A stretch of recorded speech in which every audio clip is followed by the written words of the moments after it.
ప్రార్థన చేసుకుందాం.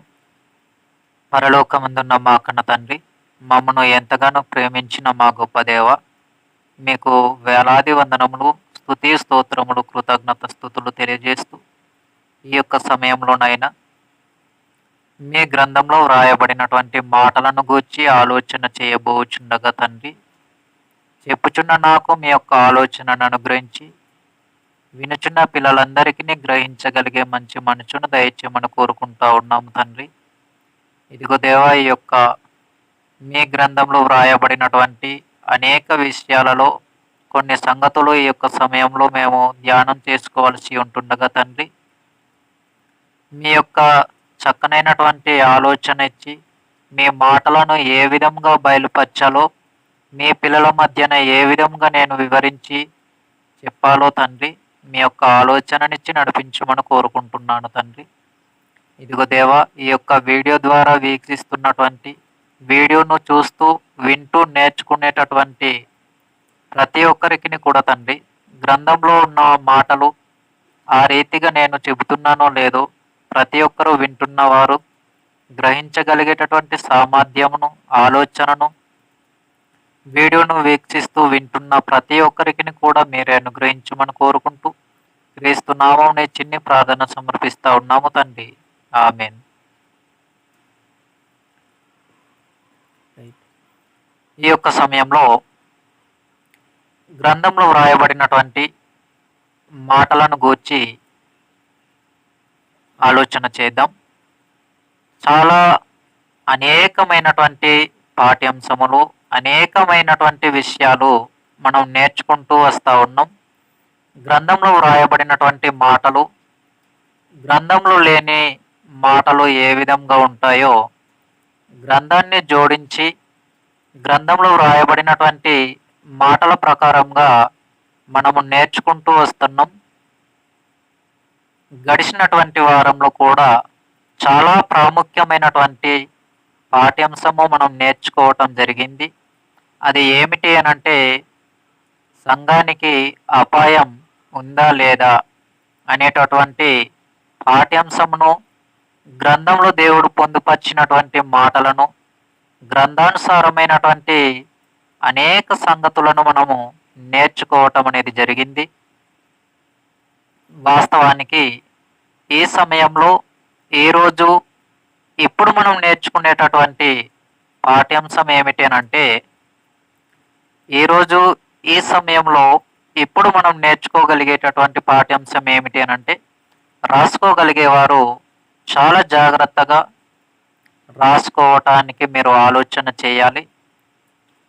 రాయలేనటువంటి వారు జాగ్రత్తగా మనసు పెట్టి వినవలసినదిగా మిమ్మల్ని నేను క్రీస్తు పేరట కోరుతా ఉన్నాను.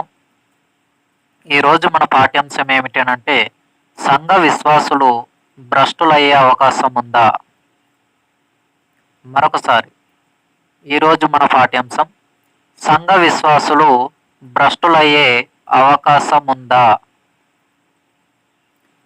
గడిచినటువంటి నెలంతయు కూడా ఈ యొక్క కృపా సందేశాలకు సంబంధించినటువంటి విషయాలే మనము నేర్చుకుంటూ వస్తూ ఉన్నాం. గడిచినటువంటి నెలలో 4 పాఠ్యాంశములను మనం నేర్చుకున్నాం. ఈ యొక్క సమయంలో ఇది 3వ భాగముగా ఈ సమయంలో మనం నేర్చుకుంటాం. కృపా సందేశాలకు సంబంధించినటువంటి పాఠ్యాంశములలో ఇది చాలా చాలా ప్రాముఖ్యమైనటువంటి సందేశము, లేదా చాలా ప్రాముఖ్యమైనటువంటి వాక్యపు వివరణ. చాలా జాగ్రత్తగా మనసు పెట్టి మనమందరము కూడా ఆలోచన చేయవలసినదిగా మిమ్మల్ని నేను కోరుకుంటా ఉన్నాను. ఎందుకు అనంటే, గ్రంథంలో అనేకమైనటువంటి విషయాలు చెప్పబడినప్పటికీ ఆ విషయాలు బోధించేటటువంటి వ్యక్తులు ఎవరైనా, ఆ విషయాలు హెచ్చరించి మాట్లాడగలిగేటటువంటి వ్యక్తులు ఎవరైనా, సేవకులే కానివ్వండి, వాక్యాన్ని బోధించగలుగుతున్నటువంటి బోధకులే కానివ్వండి, లేదా వాక్యాన్ని బోధిస్తున్నప్పుడు వింటున్నటువంటి సంఘ విశ్వాసులు కానివ్వండి, వాక్యంలో ఉన్నది ఉన్నట్టుగా బోధించగలిగేవారు ఉన్నారా? లేదా వాక్యాన్ని బోధిస్తున్నప్పుడు సంఘంలో ఉండి కూర్చొని వింటున్నటువంటి సంఘ విశ్వాసులు ఆ యొక్క చెప్పబడుతున్నటువంటి మాటలు గ్రంథంలో అలా ఉన్నాయా లేదా అని పరిశీలన చేయగలిగేటటువంటి వారిగా ఉన్నారా లేదా? మనకు మనంగానే ఆలోచన చేసుకోగలిగేటటువంటి వారమై ఉండాలి.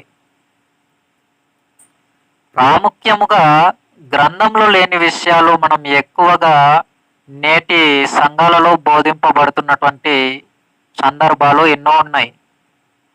గ్రంథంలో లేని విషయాలు బోధించటం, గ్రంథంలో ఉన్న విషయాలను విడిచిపెట్టేయటం అనేది నేడున్న బోధకుల యొక్క ఆలోచన. గ్రంథంలో ఉన్నదే మాట్లాడుతున్నాను అని అనుకుంటారు, కానీ వారికి తెలియకుండానే గ్రంథంలో లేని విషయాలను ప్రస్తావించటం అనేది జరుగుతుంది. లేదా వారికి తెలిసిన కూడా తెలియనటువంటి వారిగానే వారు బోధించటం అనేది జరుగుతుంది. వింటున్నటువంటి క్రైస్తవ సమాజం కూడా వారిని ప్రశ్నించలేనటువంటి పరిస్థితిని కలిగి ఉంది. ప్రశ్నిస్తే బోధకులు ఏమనుకుంటారో, లేదా ప్రశ్నిస్తే సేవకులు ఏమనుకుంటారో, సంఘ కాపరు ఏమనుకుంటారో అన్న చిన్న భయాన్ని కలిగి, లేదా ఒక ఆలోచనను కలిగి సంఘ విశ్వాసులలో ప్రశ్నలు ఉన్నప్పటికీ కూడా సంఘ సేవకునికి అడగటానికి భయపడేటటువంటి పరిస్థితిని కలిగి ఉన్నారు నేడు సంఘ విశ్వాసులు. దీనికి గల కారణం ఏమిటంటే సంఘంలో ఉంటున్నటువంటి సంఘాన్ని నడిపిస్తున్నటువంటి సేవకుడే కారణం. ఎలా అని అంటే, ఏదైనా సంఘ విశ్వాసిగా ఉంటున్నటువంటి వారు ప్రశ్నించినప్పుడు, ఇంత పెద్ద సేవకుణ్ణి పట్టుకొని నీవేం అడుగుతున్నావు, ఎందుకు మాట్లాడుతున్నావు, పెద్దవారిని ప్రశ్నించే అర్హత నీకు లేదు అని సంఘ కాపరులుగా ఉన్నటువంటి వారు సంఘ విశ్వాసితో మాట్లాడటం వలన సంఘ విశ్వాసిలో ఉంటున్నటువంటి అనేకమైనటువంటి ప్రశ్నలకు సమాధానం అనేది సంఘ విశ్వాసికి అందించబడటం లేదు, లేదా తెలియపరచబడటం లేదు. కాబట్టి సంఘ విశ్వాసులలో ఉంటున్నటువంటి ప్రశ్నలు అలానే ఉండిపోతున్నాయి. వీటన్నింటినీ సంఘంలో ఉన్నటువంటి వారందరికీ కూడా వివరించటానికి, చెప్పటానికి ఎవరు సమర్థులు అనంటే ఆ సంఘాన్ని నడిపించగలుగుతున్నటువంటి సంఘ సేవకులు, లేదా సంఘాన్ని నడిపిస్తున్నటువంటి సంఘ నాయకులు, సంఘాన్ని నడిపిస్తున్నటువంటి బోధకులు. వీరే సంఘంలో సంఘస్థులలో ఎవరికైతే ఎటువంటి ప్రశ్నలు గ్రంథానుసారమైనటువంటి ప్రశ్నలు వస్తాయో వాటికి గ్రంథానుసారమైనటువంటి సమాధానాన్ని ఇవ్వటానికి ఎవరు సిద్ధపడాలి అంటే, మొదటిగా సంఘాన్ని నడిపించగలుగుతున్నటువంటి సంఘ కాపరి. ఇది సంఘ కాపరి చాలా ప్రాముఖ్యముగా గుర్తుపెట్టుకోవలసినటువంటి విషయం. అయితే ఇక్కడ కూడా ఎన్నో అపార్థాలు చేయబడుతూ ఎన్నో ప్రమాదానికి గురవుతున్నటువంటి సందర్భాలలో ఇది ఒక సందర్భం. ఇప్పుడు దీనిని గురించి మనం ఆలోచన చేసుకుంటూ వాక్య సందేశపు లోతుల్లోనికి వెళ్ళి ఆలోచన చేయగలిగితే గనుక వీటిలో ఉంటున్నటువంటి పరమార్థం ఏంటో, దీనిలో ఉన్నటువంటి అద్భుతమైనటువంటి విషయం ఏమిటో మనకు చాలా ముఖ్యమైనటువంటి, చాలా ప్రాముఖ్యమైనటువంటి వివరణ అనేది మనకు ఈరోజు ఈ సమయంలో తెలియజేయబడుతుంది. కాబట్టి ప్రతి ఒక్కరు కూడా మనసు పెట్టి జాగ్రత్తగా వినగలిగితే గనుక ఇక్కడ ఈ వీడియోను వీక్షిస్తూ కూర్చొని వింటూ ఉన్నటువంటి ప్రతి ఒక్కరి ఆలోచన విధానం కూడా నిజంగానే మారటానికి అవకాశం అనేది ఉంది. కాబట్టి ఈరోజు సంఘంలో ఎన్ని సంవత్సరాలుగా కూర్చొని వింటున్నా, సంఘంలో ఎన్ని సంవత్సరాలుగా వాక్యాన్ని ప్రకటిస్తున్నా, మానవుని యొక్క మనసు, క్రైస్తవునిగా పిలువబడుతున్నటువంటి వారి మనసు ఇంకా మారటం లేదు. ఆత్మీయ జీవితం కలిగి దేవునిలో ఎదగటం లేదు. ఆత్మీయ ఫలాలు అనేవి ఫలించటం లేదు అని అంటే కారణం వారి యొక్క ఆలోచన విధానం వేరు. గ్రంథానుసారమైనటువంటి ఆలోచన కలిగి క్రైస్తవ సమాజం అనేది లేదు. దీని కారణంచే వాక్యం అనేది సంఘ విశ్వాసులలో, సంఘ యొక్క కార్యక్రమాన్ని కొనసాగిస్తున్నటువంటి సేవకులలో కొంతమందిలో కూడా లేదు. ఇప్పుడు మనము బాగా గమనించగలిగితే ఈరోజు మనం నేర్చుకుంటున్నటువంటి పాఠ్యాంశము ప్రతి ఒక్కరి మనోనేత్ర జీవితాలు వెలిగింపబడేదిగా ఉంటుంది.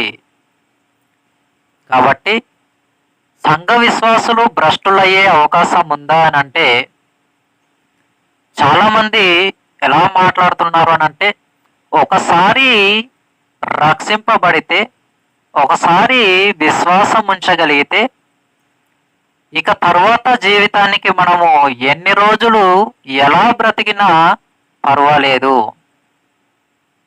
ఒకసారి రక్షించబడ్డాను కాబట్టి, ఒకసారి క్రీస్తును నేను నమ్మగలిగాను కాబట్టి, ఒకసారి క్రీస్తును నేను విశ్వసించగలిగాను కాబట్టి నాకు ఇక ఏ పని అవసరం లేదు, నేను ఇంకా ఏమి చేయవలసినటువంటి అవసరత లేదు అని చాలామంది సేవకులు బోధించటం అనేది జరుగుతుంది.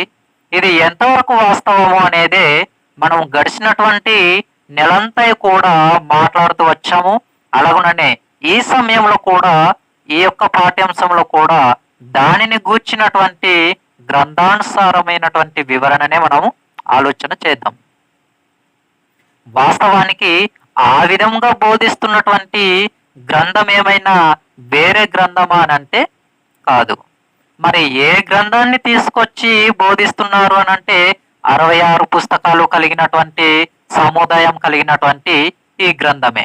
ఈ గ్రంథాన్ని తీసుకొచ్చే వారు ఇందులో మాటలను చూపించగలుగుతూనే వారు ఏ విధంగా బోధిస్తున్నారు అని అంటే ఒకసారి రక్షింపబడితే చాలు, దేవుని కృప వలననే మనం రక్షింపబడ్డాము కాబట్టి, దేవుడిచ్చిన రక్షణలోనే ఉన్నాము కాబట్టి, దేవుడు చెప్పిన విశ్వాసంలోనే మనం ఉన్నాము కాబట్టి ఈ యొక్క రక్షణ అనేది, ఈ యొక్క విశ్వాసం అనేది ఎప్పటికీ పోదు అని బోధించటం అనేది జరుగుతుంది.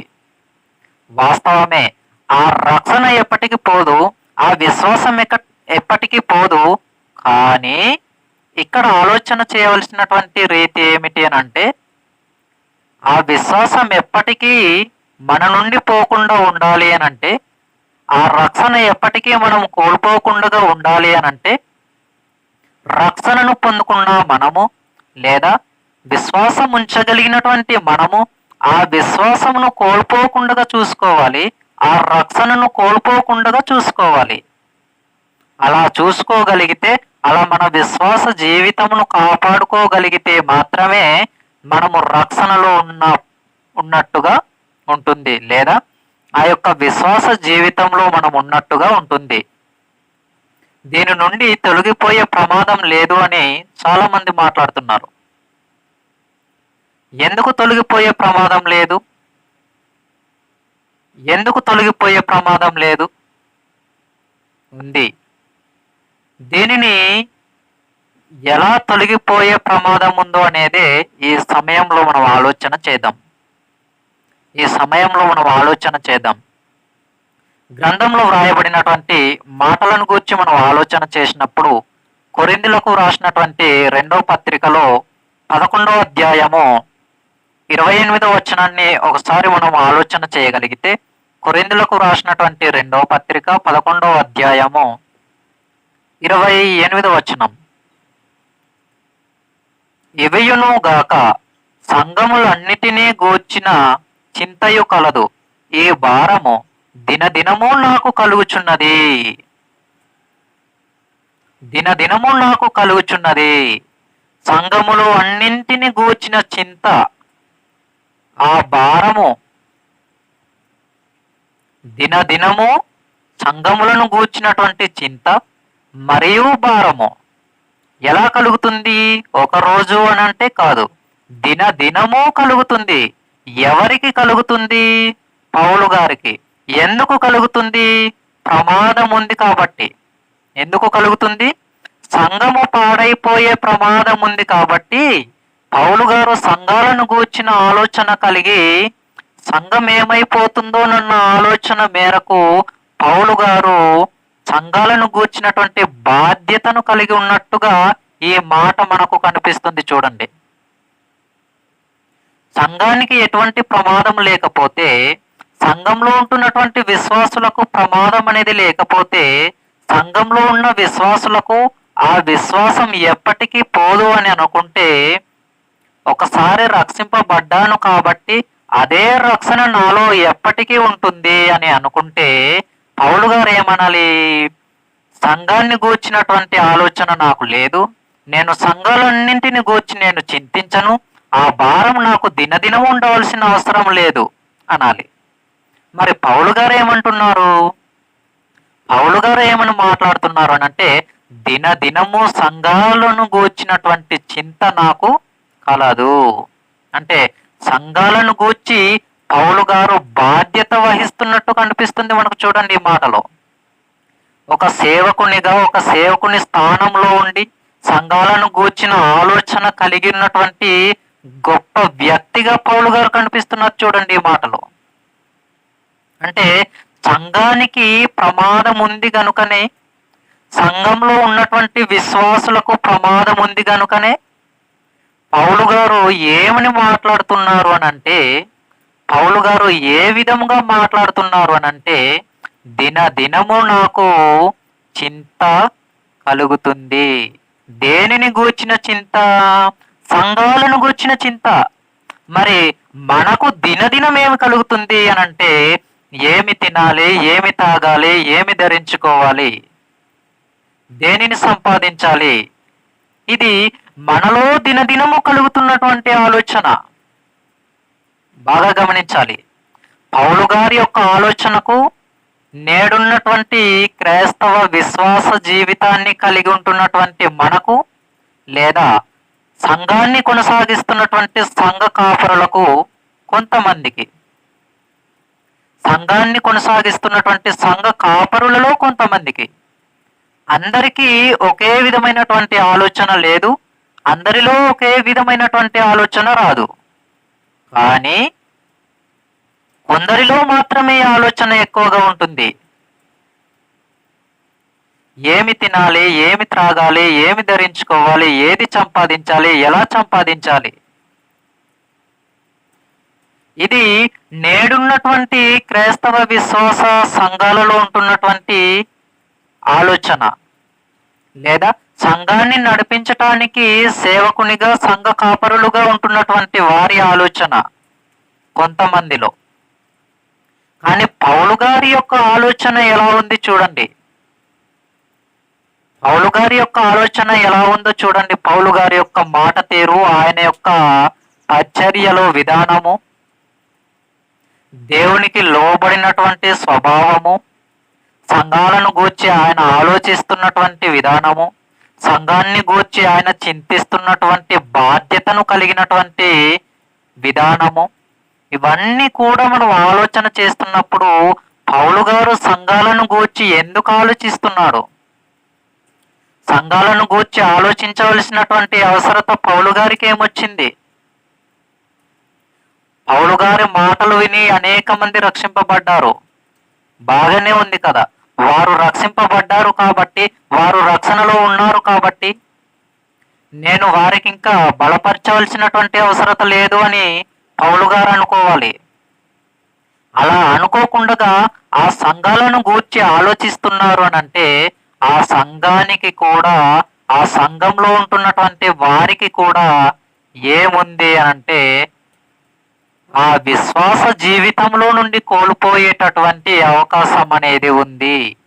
ఆ విశ్వాసంలో నుండి, ఆ రక్షణలో నుండి మరలా వెనక్కి వచ్చేటటువంటి ప్రమాదం ఉంది. పోనీ ఇలా ఆలోచిస్తున్నటువంటి పౌలు గారు ఏమైనా ఏ కష్టం లేకుండా ప్రశాంతమైనటువంటి జీవితంలో ఉంటూ ఇలా ఆలోచిస్తున్నారా? అది లేదే. మరి ఎలాంటి జీవితాన్ని కలిగి ఉండి పౌలు గారు సంఘాలను గూర్చి చింతిస్తున్నారు? సంఘానికి ఏదైనా ప్రమాదం ఉందేమోనని ఆలోచిస్తున్నారు. సంఘం విశ్వాసం నుండి తొలగిపోయే అవకాశం ఉందేమోనని ఆలోచిస్తున్నారు అని అంటే చూద్దాం ఒకసారి. అదే కొరింథీయులకు రాసినటువంటి రెండవ పత్రిక 11వ అధ్యాయము, కొరింథీయులకు రాసినటువంటి రెండవ పత్రిక 11వ అధ్యాయము 23వ వచనం నుండి మనం జాగ్రత్తగా ఆలోచన చేయగలిగితే ఇక్కడ పౌలు గారు ఏం మాట్లాడుతున్నారో చూద్దాం. వారు క్రీస్తు పరిచారకుల వెర్రివాని వలె మాట్లాడుచున్నాను, నేనును మరి ఎక్కువగా క్రీస్తు పరిచారకుడను, మరి విశేషముగా ప్రయాసపడితిని, మరి అనేక పర్యాయములు శిరసాలలో ఉంటిని, అపరిమితముగా దెబ్బలు తింటిని, అనేక మారులు ప్రాణాపాయములలో ఉంటిని, యూదుల చేత 5 మారులు 1 తక్కువ 40 దెబ్బలు తింటిని, 3 మారు బెత్తములతో కొట్టబడితిని, ఒకసారి రాళ్లతో కొట్టబడితిని, 3 మారు ఓడ పగిలి శ్రమ పడితిని, ఒక రాత్రింబగళ్ళు సముద్రములో గడిపితిని, అనేక పర్యాయములు ప్రయాణములలోను, నదుల వలనైన ఆపదలలోను, దొంగల వలనైన ఆపదలలోను, నా స్వజనుల వలనైన ఆపదలలోను, అన్యజనుల వలనైన ఆపదలలోను, పట్టణములోను ఆపదలలోను, అరణ్యంలో ఆపదలలోను, సముద్రములో ఆపదలలోను, కపట సహోదరుల వలన ఆపదలలోను ఉంటిని. ఇంకా చూద్దాం. ప్రయాసముతోను కష్టముతోను, తరచుగా జాగరణములతోను, ఆకలి దప్పులతోను, తరచుగా ఉపవాసముతోను, చలితోను, దిగంబరత్వముతోను ఉంటిని. ఇంకనూ చెప్పవలసినవి అనేకములున్నవి, ఇవియునుగాక సంఘములన్నిటిని గూర్చిన చింతయు కలదు, ఈ భారము దినదినము నాకు కలుగుచున్నది అన్నాడు. అంటే పౌలు గారు ఆలోచించినటువంటి పరిస్థితి ఎంత గొప్పది, ఎలాంటిది అని అంటే చాలా కష్టపడుతున్నటువంటి సందర్భంలోనే పౌలు గారు సంఘాన్ని గూర్చి ఆలోచిస్తున్నారండి. సంఘాలను గూర్చి ఆలోచిస్తున్నారు. మనకు ఎటువంటి కష్టం వచ్చినా కాదు కానీ కనీసం ఆరోగ్యంగా ఉన్నప్పుడు కూడా సంఘాన్ని గురించి, ఆత్మీయ జీవితాన్ని గురించి మనం ఆలోచించాం. కానీ పౌలు గారు ఎంత గొప్పగా ఆలోచిస్తున్నారు చూడండి.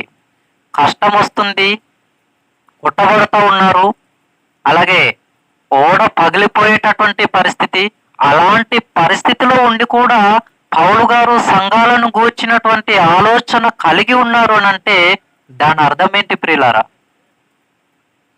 ఏదైనా చిన్న జ్వరం వచ్చింది, జలుబు వచ్చింది అంటేనే మనం ఎటువంటి రకం అని అంటే దేవునికి ఆ సమయంలో గుర్తు చేసే రకం. కానీ పౌలు గారు ఆ సమయంలోనే కాదు, ఎటువంటి పరిస్థితిలో ఉన్నా కూడా దేవునికి మర్చిపోయినటువంటి వ్యక్తి కాదు. ఎవరు అంటే పౌలు గారు. ఆరోగ్యంగా ఉన్నప్పుడు అనేకమైనటువంటి పట్టణాలలో సువార్త ప్రకటించడానికి వెళ్ళేవారు. ఇటువంటి భయంకరమైనటువంటి పరిస్థితిలో ఉండి కూడా సంఘాన్ని గూర్చి ఆలోచన కలిగి ఉన్నవారు. మనమైతే సంఘాన్ని గూర్చి ఆలోచన కలిగి ఉండం, మన ఆత్మీయ జీవితాన్ని గూర్చి కూడా ఆలోచించాం. అంటే ఈ విషయాలు మనకు ఏం నేర్పిస్తున్నాయి? పౌలు గారి యొక్క జీవితం మనకు ఏం నేర్పిస్తుంది అని అంటే ఒక సంఘంలో ఉంటున్నటువంటి సంఘస్థులందరికీ కూడా మాదిరి కలిగినటువంటి వ్యక్తిగా పౌలు గారి యొక్క జీవితం అనేది మనం ఈ సమయంలో చూస్తూ ఉన్నాం. కాబట్టి సంఘాలన్నింటిని గూర్చి పౌలు గారు ఆలోచిస్తున్నారు అని అంటే సంఘానికి ప్రమాదం ఉంది కాబట్టే ఆయన ఆలోచించగలుగుతూ ఉన్నారు. పౌలు గారు ఆలోచన కలిగి ఉంటున్నారు. ఒకవేళ సంఘానికి ఎటువంటి ప్రమాదం లేదు, నేను సువార్త చెప్పేశాను కాబట్టి నా పని, నా భారము ఇంతటితో ముగిసిపోయినట్టే అని పౌలు గారు విడిచిపెట్టేయలేదండి సంఘాన్ని. మరలా సంఘాన్ని గూర్చి ఆలోచన కలిగి ఉన్నారు. మరలా సంఘం కోసం ఆలోచన చేస్తూనే ఉన్నారు. అంటే సంఘం మరలా వెనక్కి దిగజారిపోయే అవకాశం ఉందేమోనని, సంఘం మరలా వెనకబడిపోయే ప్రమాదం ఉంది అని. ఒక వ్యక్తి వెళుతున్నప్పుడు ఆ వ్యక్తికి జాగ్రత్త అని చెప్పి పంపిస్తున్నారు అంటే దాని అర్థం ఏంటి? జాగ్రత్త అనే పదాన్ని ప్రయోగించి ఆ వ్యక్తికి పంపిస్తున్నామంటే దాని అర్థం ఏంటి? ఏదో ప్రమాదం ఉంది అని అర్థం. ఏదో ప్రమాదం ఉంది గనుకనే ఆ వ్యక్తికి నీవు జాగ్రత్తగా వెళ్ళిరా అని చెప్పి పంపిస్తా ఉంటాం. జాగ్రత్తగా వెళ్ళిరా అని చెప్పి పంపిస్తున్నాము అనంటే ఏదో ప్రమాదం ఉంది. ఏదో ప్రమాదం ఉంది గనుకనే జాగ్రత్తగా వెళ్ళిరా అని చెప్పి పంపిస్తా ఉంటాము. అలాగే ఇక్కడ కూడా సంఘాన్ని గూర్చి పౌలు గారు జాగ్రత్త బాధ్యతను కలిగి సంఘాలన్నింటిని గూర్చి కూడా ఆయన ఆలోచిస్తూ ఉన్నారు అనేటటువంటి విషయాన్ని మనము చాలా జాగ్రత్తగా మనసు పెట్టి ఆలోచన చేయాలి. సంఘానికి ప్రమాదం లేదని మాట్లాడటానికి మీకు ఎంత ధైర్యం? సంఘంలో ఎటువంటి అవకాశాలు ప్రమాదకరమైనటువంటి పరిస్థితులు లేవు అనటానికి మీకు ఎంత ధైర్యం? కాబట్టి గ్రంథం ఏం నేర్పిస్తుందో దాని యొక్క అనుసరణ మాత్రమే మనము అనుసరించగలగాలి లేదా పాటించగలగాలి. గ్రంథంలో లేని విషయాలను బోధించటానికి పాటించటానికి లేదు అని నేను చాలా సార్లు ఈ యొక్క వీడియో రూపంలో అనేక మందికి తెలియపరచటం అనేది జరిగింది, జరుగుతూనే ఉంది. ఎప్పటికీ ఈ యొక్క బోధ విధానాన్ని, గ్రంథంలో ఉన్నటువంటి బోధ విధానాన్ని ఎప్పటికీ కూడా మార్చటానికి లేదు. కాబట్టి సంఘంలో ఉన్న వారికి ప్రమాదం అనేది ఉంది. పౌలు గారి యొక్క జీవితాన్ని గురించి మనం ఆలోచిస్తున్నప్పుడు అంత అంతటి భయంకరమైనటువంటి పరిస్థితిలో ఉండి కూడా పౌలు గారు సంఘాన్ని గురించి ఆలోచిస్తున్నారంటే ఆయనకున్నటువంటి సంఘము మీద ఆయనకున్నటువంటి బాధ్యత ఎంత గొప్పగా ఉందో చూడండి. సంఘాన్ని గూర్చి ఈయన అంత గొప్పగా ఆలోచిస్తున్నారంటే సంఘం మీద ఈయనకున్నటువంటి ఆలోచన ఎంత గొప్పగా ఉందో చూడండి. ఈ మాట చదువుతున్నప్పుడు మనకు అర్థం కావాలి. సంఘాన్ని గూర్చి మనం కూడా ఆలోచించాలి. మనకు మనముగా కూడా ఆలోచించుకోవాలి. మన విశ్వాస జీవితం ఎలా ఉంది, మనం ఏ విధంగా బ్రతుకుతున్నాం, మనం ఎలా ఉంటున్నాం, ఇదంతా కూడా మనం ఎప్పుడు ఆలోచన చేయాలి అనంటే భూమి మీద ప్రాణాలతో ఉన్నప్పుడే. ధనవంతునిలా పాతాళంలోనికి వెళ్ళిన తర్వాత ఆలోచించితే ప్రయోజనం లేదు. చాలా మంది ప్రయోగిస్తూ ఉంటారు కదా పెద్దలు, చేతులు కాలిన తర్వాత ఆకులు పట్టుకుంటే ప్రయోజనం ఏముంది అని. కాబట్టి గ్రంథంలో కూడా దేని విషయం ఏం చెప్పబడింది అంటే ముందు జాగ్రత్తగా అనేకమైనటువంటి విషయాలు చెప్పబడ్డాయి. కాబట్టి ప్రమాదానికి వెళ్ళక ముందుగానే, నిత్య నరకాగ్నిలోనికి ఆత్మ ప్రవేశించక ముందుగానే మనం ఏం చేయాలి అనంటే ఆత్మీయ జీవితాన్ని కలిగి, విశ్వాస జీవితాన్ని కలిగి, ఆత్మ మూలంగా నీటి మూలంగా జన్మించినటువంటి వారిగా, బాప్తిస్మాన్ని తీసుకున్నటువంటి వారిగా సంఘంలో ఉంటూ సంఘ కార్యక్రమాలను చేయగలుగుతూ దేవునికి ఇష్టమైనటువంటి జీవితాన్ని కలిగి బ్రతకాలి అన్నదే దేవుని యొక్క ఆలోచన. దీనిని ఎవరైతే చేయగలుగుతారో, ఎవరైతే దేవునికి ఇష్టమైన జీవితాన్ని కలిగి బ్రతకగలుగుతారో వారికే పరలోకంలో చోటుంది. వారే పరలోకానికి అర్హులు. కాబట్టి మరొక మాట చూద్దాం. గలతి పత్రికలో కూడా మనం ఆలోచన చేయగలిగితే మొదటి అధ్యాయము, గలతి పత్రిక మొదటి అధ్యాయము 6వ వచనం నుండి 9 వచనాల దాకా మనం ఒకసారి చూద్దాం. గలతి పత్రిక మొదటి అధ్యాయము 6వ వచనము నుండి 9 వచనాల దాకా. క్రీస్తు కృపను బట్టి మిమ్మును పిలిచిన వానిని విడిచి భిన్నమైన సువార్త తట్టుకు మీరింత త్వరగా తిరిగిపోవట చూడగా నాకు ఆశ్చర్యం అవుతున్నది. అది మరి ఒక సువార్త కాదు గాని క్రీస్తు సువార్తను చెరుపగోరి మిమ్మును కలవరపరచువారు కొందరున్నారు.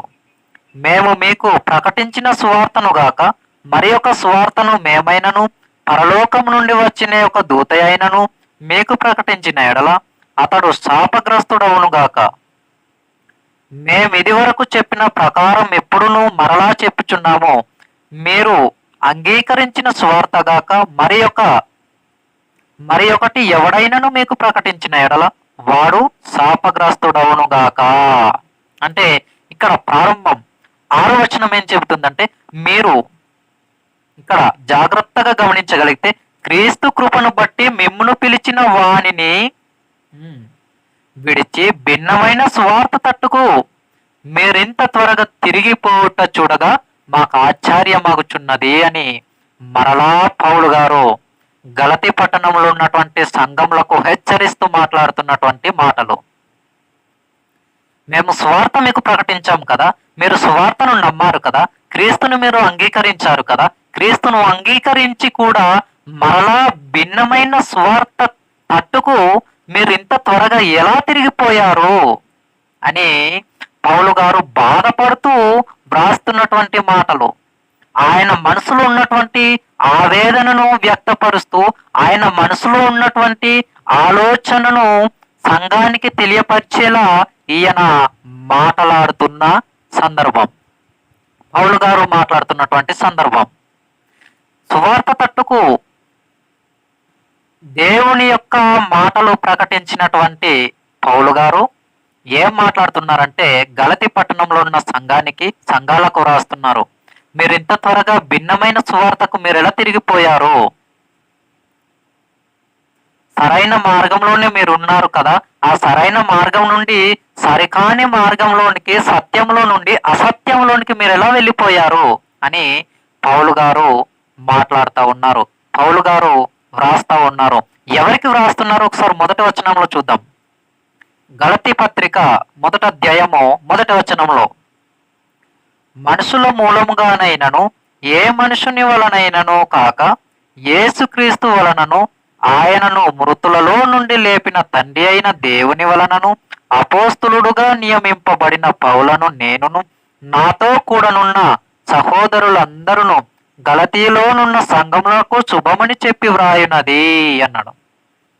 గలతీలోనున్నటువంటి సంఘాలన్నింటినీ కూడా శుభమని చెప్పి వ్రాయునది అంటే గలతీలో ఉన్నటువంటి గలతీ పట్టణంలో ఉన్నటువంటి సంఘానికి పౌలు గారు హెచ్చరిక మాటలు జారీ చేస్తూ రాస్తున్నారు. మీరింత త్వరగా ఎలా తిరిగిపోయారు? భిన్నమైనటువంటి సువార్త తట్టుకు, అసత్యమైనటువంటి మార్గంలోనికి మీరు ఎలా తొలగిపోయారు అని పౌలు గారు మాట్లాడుతున్నారు. ఎందుకు అసత్యమైనటువంటి మార్గంలోనికి మీరు భిన్నమైన సువార్త తట్టుకు తిరిగిపోయారు ఎందుకు అని మాట్లాడుతున్నారు? మాట్లాడకుండా పౌలు గారు మౌనంగా ఉండాలి కదా. ఒకసారి వారు రక్షింపబడ్డారు కాబట్టి, గలతీ పట్టణంలో ఉన్న సంఘానికి నేను స్వార్థ ప్రకటిస్తేనే వారు రక్షింపబడ్డారు కాబట్టి, వారు రక్షణలోనే ఉన్నారు కాబట్టి వారికి ఎటువంటి ప్రమాదం లేదు, ఆ సంఘంలో ఉన్న వారికి ఎటువంటి విశ్వాస జీవితాన్ని కోల్పోయే అవకాశం లేదు అనుకొని పౌలు గారు వారిని గూర్చి మాట్లాడకుండా నిశ్శబ్దంగా ఉండాలి లేదా మౌనంగా ఉండాలి. అలా ఉండకుండా పౌలు గారు మరలా ఏం మాట్లాడుతున్నారు? మీరు ఇంత త్వరగా భిన్నాభిప్రాయమైన సువార్త తట్టుకు ఎలా తిరిగిపోయారు అని మాట్లాడుతున్నారు. మరి సంఘంలో ఉన్నటువంటి సంఘస్థులకు విశ్వాసాన్ని కోల్పోయే అవకాశం లేదు, సంఘంలో ఉంటున్నటువంటి సంఘ విశ్వాసులకు భ్రష్టులయ్యే అవకాశం లేదు అనుకొని బోధిస్తున్నటువంటి బోధకుల మాటల ప్రకారం అదే వాస్తవం అయితే, అదే నిజమైతే ఇప్పుడు పౌలు గారు ఈ మాటలు ప్రస్తావించాల్సినటువంటి అవసరం లేదు. ఎందుకు? ఆల్రెడీ వారికి పౌలు గారు సువార్త ప్రకటించటం వల్లనే వారు క్రీస్తును అంగీకరించారు కాబట్టి, వారు రక్షణలో ఉన్నారు కాబట్టి వీరికి నేను మరలా చెప్పవలసినటువంటి అవసరత లేదు అనుకొని పౌలు గారు తన దారిన తాను ఉండాలి. కానీ అలా కాకుండా మరొకసారి వచ్చి చూసేసరికి ఈ యొక్క గలతీ పట్టణంలో ఉన్న సంఘాలు ఎలా ఉన్నాయి అని అంటే భిన్నమైన సువార్త తట్టుకు తిరిగిపోవటం అనేది జరిగింది. విశ్వాస జీవితంలో నుండి బయటకు తొలగిపోవటం అనేది జరిగింది. ఇలాంటి అవకాశం అనేది ఉండకూడదు కదా. అలా వారు మాట్లాడుతున్నటువంటి మాటల ప్రకారంగా, ఆ బోధ ప్రకారంగా మాట్లాడగలిగితే పౌలు గారు వీరికి మరలా వచ్చి చెప్పవలసిన అవసరం లేదు. ఇప్పుడు మనం ఏ మాటలు నమ్మాలి? పౌలు గారు సంఘానికి ప్రమాదం ఉంది అని చెబుతున్న ఈ మాటలు నమ్మాలా? లేదా నేడు బోధిస్తున్నటువంటి ఎటువంటి ప్రమాదం లేదు, ఒకసారి రక్షింపబడితే చాలు, ఒకసారి విశ్వాసం ఉంచగలిగితే లేదు, సంఘ విశ్వాసులకు సంఘంలో నుండి భ్రష్టులయ్యే అవకాశం లేదు, విశ్వాసమును కోల్పోయే ప్రమాదమే లేదు అని బోధిస్తున్నటువంటి ఈ బోధకుల మాటలు నమ్మాలా? ఎవరి మాటలు నమ్మాలి? ఇప్పుడు బోధిస్తున్న ఈ బోధకులు పౌలు గారి కంటే గొప్పవాళ్ళ? పౌలు గారి పాండిత్యము కంటే గొప్పవాళ్ళ? మనం ఎవ్వరం కూడా పౌలు గారితో పోల్చుకుంటే చాలా చిన్నవారమండి. కాబట్టి ఆలోచన చేయగలిగితే సంఘంలో ఉన్న ప్రతి ఒక్కరికి కూడా సంఘంలో నుండి, సంఘ విశ్వాసంలో నుండి భ్రష్టత్వానికి వచ్చేటటువంటి ప్రమాదం ఉంది. ఈ ప్రమాదాన్ని గుర్తించిన వ్యక్తులు మాత్రమే ఆత్మీయ జీవితంలో దేవుని కోసం ఎలా బ్రతకాలో, దేవునికి ఇష్టమైన జీవితాన్ని కలిగి ఎలా బ్రతకాలో ఆ విధంగా బ్రతుకుతారు. అర్థం కాని వ్యక్తులు తమకు నచ్చినట్టుగా వారు బ్రతుకుతారు. కాబట్టి గ్రంథం ఏం చెబుతుందో దానిని మాత్రమే మనం ఆలోచన చెయ్యాలి. గ్రంథంలో లేని విషయాలు ఆలోచించటానికి లేదు. ఈ విషయాన్ని నేను చాలా సార్లు ఖండిస్తా ఉన్నాను. చాలా మంది అబద్ధాన్ని బోధిస్తా ఉన్నారు. చాలా మంది అబద్ధపు మాటలను సంఘంలోనికి తీసుకొస్తున్నారు. కాబట్టి ఈ యొక్క అబద్ధ బోధను మాత్రం నేను ఖండిస్తా ఉన్నాను, వ్యక్తులను కాదు. ఆ మనిషిని నేను ఖండించటం లేదు, కానీ ఆ యొక్క మనిషిలో నుండి వస్తున్నటువంటి ఆ మనిషి యొక్క ఆలోచనలను మాత్రమే నేను ఖండిస్తున్నాను. ఎందుకంటే గ్రంథంలో లేని మాటలు బోధిస్తూ ఉన్నారు. కాబట్టి గ్రంథంలో ఉన్న మాటలను విడిచిపెట్టి గ్రంథంలో లేని విషయాలు బోధించటం వలన ఆ మాటలను గూర్చి మాత్రమే నేను మాట్లాడుతున్నాను. కాబట్టి సత్యాన్ని సత్యంగానే స్వీకరించాలి, సత్యాన్ని సత్యంగానే బోధించాలి, సత్యాన్ని సత్యంగానే అంగీకరించాలి. ఇది గ్రంథంలో ఉన్నటువంటి చాలా ప్రాముఖ్యమైనటువంటి విషయాలు. మరొక మాట చూద్దాం. ప్రకటన గ్రంథంలో మనము ఆలోచన చేసినప్పుడు ప్రకటన గ్రంథము 3వ అధ్యాయము మొదటి 2 వచనాలు మనం ఆలోచన చేయగలిగితే ఇక్కడ ఒక ప్రాముఖ్యమైనటువంటి సంఘం కనిపిస్తుంది. చూద్దాం. సార్దిస్లో ఉన్న సంఘపు దూతకు ఇలాగూ వ్రాయము. ఏ దూతకు? సార్దిస్లో ఉన్నటువంటి సంఘపు దూతకు ఇలాగూ వ్రాయము. 7 నక్షత్రములను దేవుని 7 ఆత్మలను గలవాడు చెప్పు సంగతులు ఏమనగా, నీ క్రియలను నేను ఎరుగుదును. ఏమనగా, జీవించుచున్నాడన్న పేరు మాత్రం ఉన్నది గాని నీవు మృతుడవే. సార్దిస్లో ఉన్నటువంటి సంఘపు దూతకు ఇలాగూ వ్రాయము. ఏ విధంగా వ్రాస్తున్నారనంటే, జీవిస్తున్నాను అన్న పేరు మాత్రమే నీకుంది, కానీ నీవు మృతుడవే. అదేంటి? సంఘంలో ఉన్నాడు, సంఘంలో జీవిస్తున్నాను అని అనుకుంటూనే ఉన్నాడు, కానీ ఆయన ఎవరు అంటే మృతుడు. ఎలా మృతుడు? ఆత్మీయ జీవితం అనేది దేవునిలో ఫలించటం లేదు కనుకనే మృతుడు. ఆ సంఘమంతా కూడా మృతమైనదిగా కనిపిస్తుంది. అంటే మనం బాగా గమనించగలుగుతున్నప్పుడు సంఘమంతా కూడా, సంఘంలో ఉన్నటువంటి దూత ఎలా ఉన్నారు, సంఘాన్ని నడిపించే వాళ్ళు ఎలా ఉన్నారు అనంటే విశ్వాస జీవితాన్ని కోల్పోయినటువంటి వారిగా కనిపిస్తా ఉన్నారు. కాబట్టి సార్దీపులో ఉన్న సంఘపు దూతకు ఇలాగూ వ్రాయము. నేను జీవించుచున్నానన్న పేరు మాత్రం ఉన్నది, కానీ నీవు మృతుడవే. పేరుకైతే నేను జీవిస్తున్నాను అని నీవు అనుకుంటున్నావు, పేరుకైతే నీవు చూడటానికి మా కళ్ళ ముందు బాగానే బ్రతికే ఉన్నావు, కానీ నీవు మృతుడవే. ఎలా మృతుడు అనంటే ఆత్మీయ జీవితంలో, విశ్వాస జీవితంలో కలిగి లేరు. మరి సంఘంలోనే ఉన్నాడు, సంఘంలోనికే వస్తున్నాడు, బల్లారాధనలో పాల్గొంటున్నాడు, స్వార్థ కార్యక్రమాలు చేస్తున్నాడు, వాక్యం వింటున్నాడు లేదా వాక్యాన్ని బోధిస్తున్నాడు అనంటే ఇవన్నీ చేయగలుగుతారు, కానీ తన మనస్తత్వంలో, తన ఆత్మీయ జీవితంలో విశ్వాసం అనేది లేదు. కంటికి మాత్రమే అలా కనిపిస్తూ ఉన్నాడు అంతే. కంటికి మాత్రమే అలా విశ్వాస జీవితాన్ని కలిగి ఉన్నట్టుగా పై వేషధారణ భక్తి కలిగినటువంటి వ్యక్తిగా కనిపిస్తున్నారు అంతే. కానీ వాస్తవానికి వానిలో ఏమి లేదు అనంటే నిజమైనటువంటి విశ్వాస జీవితానికి సంబంధించిన భక్తి లేదు. పైకి భక్తి గల వారి వలె ఉండి దాని శక్తిని ఆశ్రయించని వారు అన్నాడు అందుకే తిమోతి పత్రికలో. కాబట్టి గ్రంథం ఏం చెబుతుంది అనంటే విశ్వాస జీవితంలో ఉండి కూడా విశ్వాసమును కోల్పోయే అవకాశం ఉంది. ఆ విశ్వాసం కోల్పోయేటటువంటి ప్రమాదం ఉంది అని గ్రంథం చాలా స్పష్టంగా తెలియపరుస్తుంది. మరి అబద్ధ బోధకులు ఎందుకు సంఘంలో ఉన్న వారికి, లేదా ఒకసారి విశ్వాసించగలిగిన వారికి, ఒకసారి రక్షింపబడినటువంటి వారికి ఎటువంటి ప్రమాదం లేదు, ఎటువంటి నష్టము లేదు, సంఘంలో నుండి విడిచిపెట్టబడవలసినటువంటి అవసరతే లేదు, ఎలా భూమి మీద బ్రతికినా సరే వారికి తప్పకుండా పరలోకమని బోధిస్తున్నారు అని అంటే, వీరు కూడా దేవుని దృష్టిలో మృతులే. ఇది గ్రంథాధారమైనటువంటి బోధ. ఇదే సత్యం. ఇది ఎవరు నమ్మగలిగితే వారే నిత్యత్వంలో పరలోకానికి అర్హులు. ఇలా బోధించేవారు కూడా ఎలా బోధించేవారు? పరలోకానికి, ఈ భూమి మీద మనం ఎలా బ్రతికినా సరే పరలోకానికి వెళతాము అని బోధించగలిగేవారు ఆత్మీయంగా వారు మృతులే. గ్రంథానుసారమైనటువంటి బోధ ప్రకారం, దేవుని ఉద్దేశ ఆలోచన మేర ప్రకారం వీరు కూడా దేవుని దృష్టిలో మృతమైన వారే.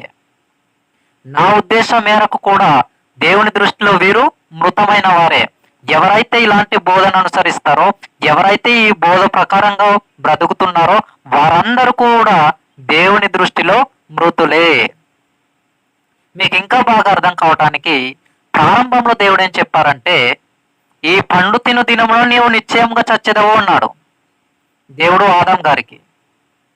మరి వారు పండు తిన్నారు, ఆ వెంటనే ఆ దినములోనే వారు చనిపోయారా?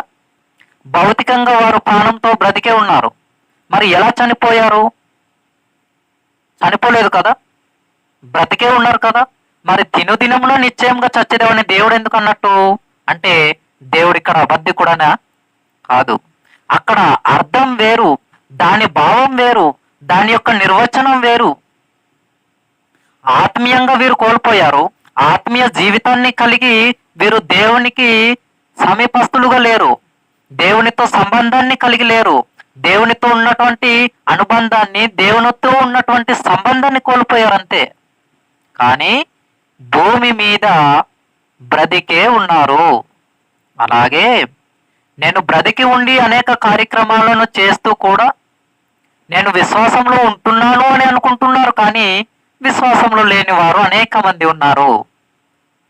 నేను బ్రతికే ఉన్నాను అని అనుకుంటున్నారు, కానీ ఆత్మీయ జీవితానికి, ఆత్మీయ విశ్వాస జీవితానికి వచ్చేసరికి వారే మృతులు, వారే మృతమైనటువంటి వారు.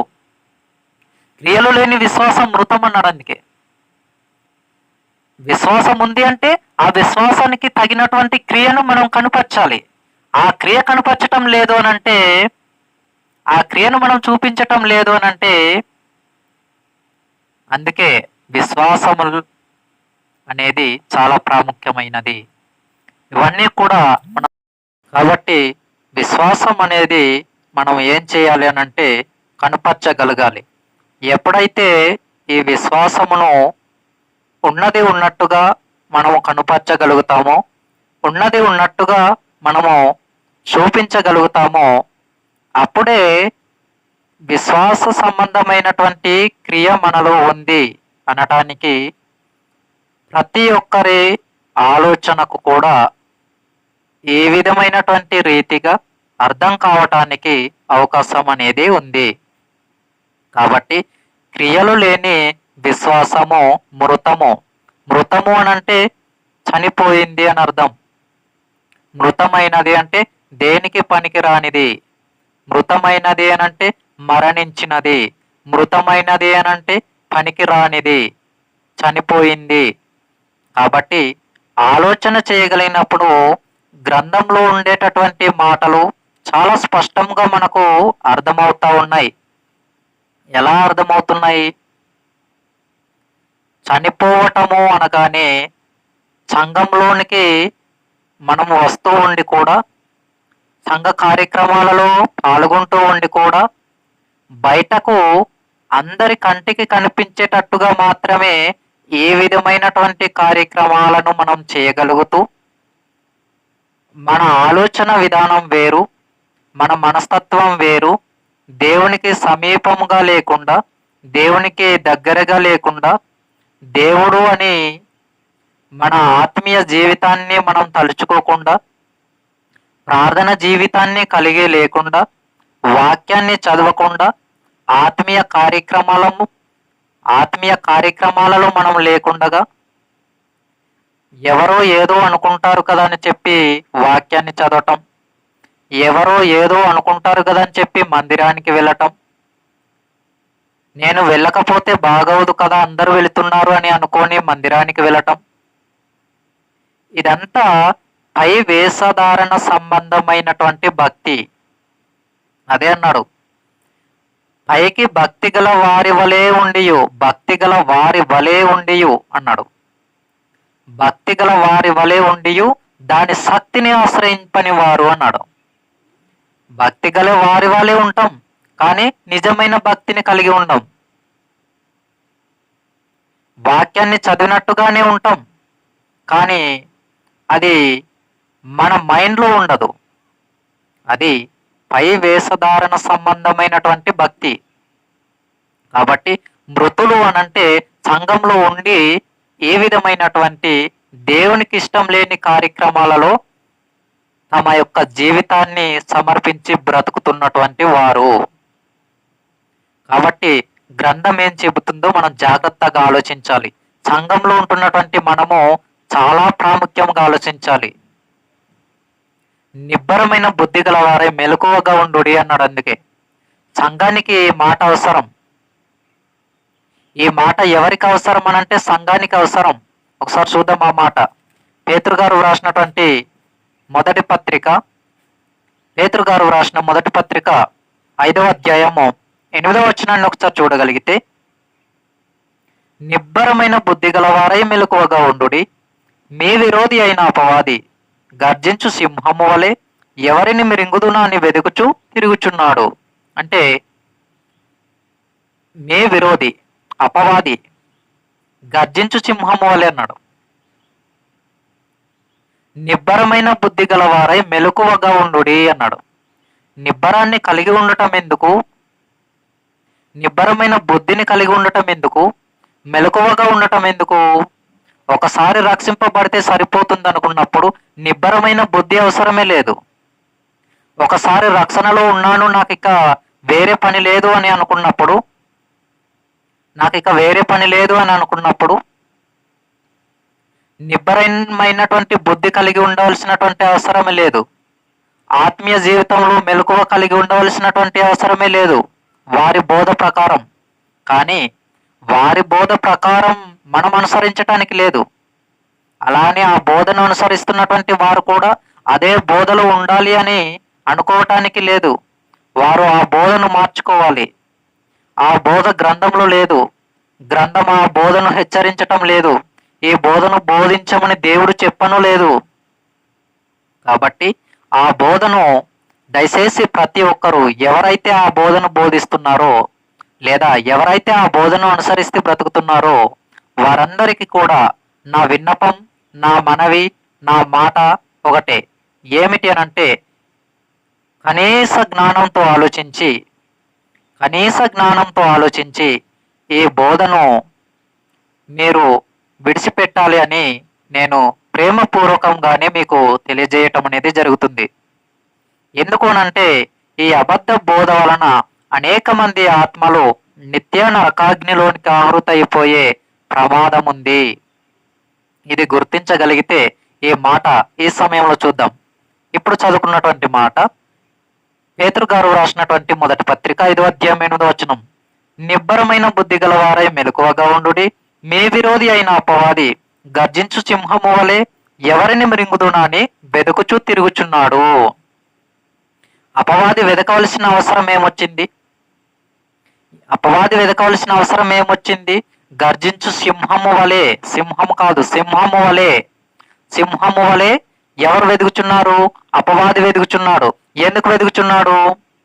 ఎవరైనా నా వశంలోనికి సంఘంలో నుండి వేరైపోయి నా వలలో పడతారేమోనన్న ఆలోచనతో సంఘంలో ఉన్నటువంటి వారి కోసమే వేటాడుతూ ఉంది గర్జించు సింహం వలె. ఎవరు అనంటే అపవాది. లేదా సాతాను లేదా విరోధి, ఇలా అనేకమైనటువంటి పేర్లతో పిలువబడింది. అబద్ధానికి జనకుడు అని కూడా పిలువబడింది. కాబట్టి ఇవన్నీ మనం ఆలోచన చేసినప్పుడు మనము సత్య బోధలో ఉన్నామా, సత్య మార్గంలో ఉన్నామా, అసత్య బోధలో ఉన్నామా, అసత్య మార్గంలో ఉన్నామా అనేది మనకు చాలా స్పష్టంగా అర్థమవుతుంది. కాబట్టి ప్రతి ఒక్కరం కూడా జాగ్రత్తగా గ్రంథంలో ఉన్న మాటలు ఎలా తెలియపరుస్తున్నాయో ఆ మాటల ప్రకారంగానే మన జీవితాలు కట్టుకోవాలి. మన జీవితాలను దేవునికి సమర్పించుకోవాలి. ఇలా కాకుండా మన జీవితాలు దేవునికి ఇష్టం లేనటువంటి జీవితాలుగా ఉంటే మరణించిన తర్వాత మన ఆత్మలో నిత్య నరకాగ్నిలోనికి పోయేటటువంటి ప్రమాదం అయితే తప్పకుండా ఉంది. 100%. అంటే దీనిని బట్టి మనకు ఏమర్థమవుతుంది? భూమి మీద మనము విశ్వాస జీవితాన్ని కలిగి విశ్వాస జీవితంలో కొనసాగుతూ విశ్వాస జీవితంలో ఆత్మీయ ఫలితాలను ఫలిస్తూ అనేక మంది ఆత్మీయ జీవితాలకు మన ఆత్మీయ జీవితం అనేది మాదిరికరముగా ఉండాలి. పౌలు గారు అదే అంటారు కదా, నేను క్రీస్తును పోలి నడుచుకొనుచున్న ప్రకారము మీరును నన్ను పోలి నడుచుకొనుడి. అంటే సామాన్యమైనటువంటి విషయం కాదండి. ఆ మాట పౌలు గారు అన్నారంటే పౌలు గారి జీవితం క్రీస్తును పోలి ఉంది అని మనం గుర్తించాలి. ఇంకా ఏమంటారంటే విశ్వాసము కాపాడుకొంటిని అన్నారు పౌలు గారు. విశ్వాసం కాపాడుకోవాల్సినటువంటి అవసరం ఏమొచ్చింది? తుద వరకు ఆయన పోరాటం చేశానన్నాడు. నా విశ్వాసం కాపాడుకొంటిని, ఇక మీదట నాకు నీతి కిరీటం ఉంచబడి ఉన్నది అన్నాడు. ఒకసారి రక్షింపబడితే సరిపోతుంది అనుకుంటే, ఒకసారి రక్షణలో నేను ఉన్నాను కాబట్టి నాకు ఇంకా ఏమీ అవసరం లేదు అనుకుంటే, విశ్వాసం మరలా కాపాడుకోవలసినటువంటి బాధ్యత అవసరం ఏమొచ్చింది? పౌలు గారు అంటున్నారు ఈ మాట. ఎవరు అనటం లేదు, సామాన్యమైనటువంటి వ్యక్తులు అనటం లేదండి. ఒక దేవునికి త్యాగపూరితమైనటువంటి జీవితాన్ని సమర్పించినటువంటి పౌలు గారు మాట్లాడుతున్నారు ఏమని? నేను విశ్వాసము కాపాడుకొంటిని. విశ్వాసం కాపాడుకొంటినంటే దాని అర్థం కాపాడుకోకపోతే నీతి కిరీటం అనేది పౌలు గారికి లేదు. అంటే పరలోకానికి పౌలు గారు వెళ్ళేటటువంటి అవకాశం లేదు అన్నట్టుగానే ఈ మాట మనకు చాలా స్పష్టంగా అర్థమవుతుంది. కాబట్టి నీతి కిరీటం అనగా విశ్వాసం కాపాడుకోవటం అనగా ఇవన్నీ కూడా మనకు ఏ యొక్క విధానాన్ని తెలియపరుస్తున్నాయంటే సంఘంలో ఉంటే కూడా ప్రమాదం ఉంది.